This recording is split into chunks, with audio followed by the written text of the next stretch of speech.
Bonjour, Fabien Expili, votre professeur de marketing chez DigiSchool. Nous allons aujourd'hui voir la première partie du cours sur le leadership.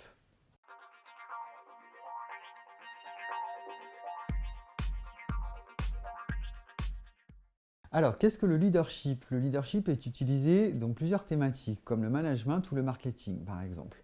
Donc, en fait, en management, le leadership, c'est l'influence que va avoir une personne, un leader, par rapport du coup à un groupe de personnes. On sait qu'on a trois types de leadership en général. Il peut être influent, expert ou affectif.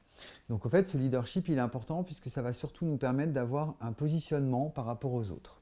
Donc pourquoi ce comparatif avec le leadership au niveau du management? Puisqu'en marketing aussi, on a cette notion de leadership et de leader sur le marché. Donc en gros, le leader, ça va être quoi? C'est l'entreprise qui va avoir le plus de parts de marché par rapport à ses concurrents. Donc en fait, on sait qu'on a en dessous de nous ce qu'on appelle le challenger, c'est celui qui est deuxième et qui a moins de parts de marché. On peut avoir les suiveurs, donc des personnes qui font un petit peu comme nous, et on va avoir également des spécialistes, donc c'est des personnes qui vont sortir un petit peu du lot. Donc en fait, on sait que la part de marché relative du coup du leader est bien égale ou bien supérieure au concurrent principal qui est le challenger.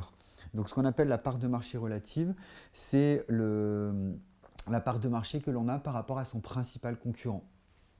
Donc pour être leader, en fait, il va falloir respecter un certain nombre de règles. Donc on en a quatre principalement. Donc c'est-à-dire que lorsqu'on veut être leader, on ne doit pas être dans une stratégie où on va imiter. C'est-à-dire que lorsque l'on va créer un produit, on va faire attention à ce que ce produit il soit vraiment nouveau, on soit vraiment dans l'innovation. Et il va falloir ensuite déposer des brevets afin d'éviter que notre produit ou notre processus il soit copié par quelqu'un d'autre. Ensuite, il faut avoir quand même des ressources financières qui sont supérieures aux concurrents. Donc, c'est-à-dire qu'il faut avoir également mis en place un certain nombre d'éléments financiers pour pouvoir arriver à investir, puisque l'investissement est très très important au départ.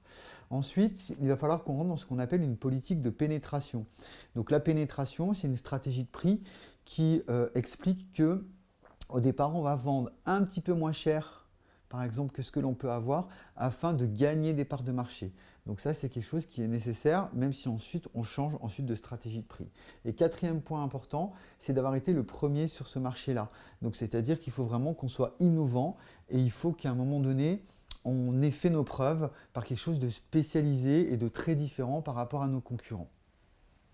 J'espère que cette vidéo vous aura été utile. Je vous invite à vous abonner sur notre chaîne et si vous avez des questions, à poster des commentaires. À bientôt chez DigiSchool.